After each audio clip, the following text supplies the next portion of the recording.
So yan mga katoys, tapos na natin balatan. Gagawa po tayo yung saging na fried na may asukal. Samahan nyo ako mga katoys. Pagkatapos mga katoys, slice nyo lang ganito para mabigyan natin sila ng asukal left sa ibaba at saka sa itaas.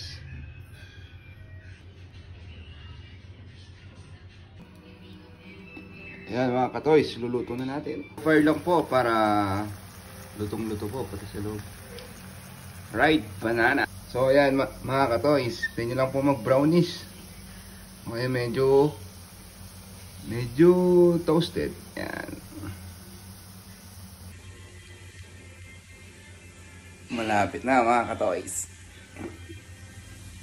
Yeah. Luto na po. Kain po tayo. Banana fried. Para sa sitaw. Para sa sitaw. Mga katoys.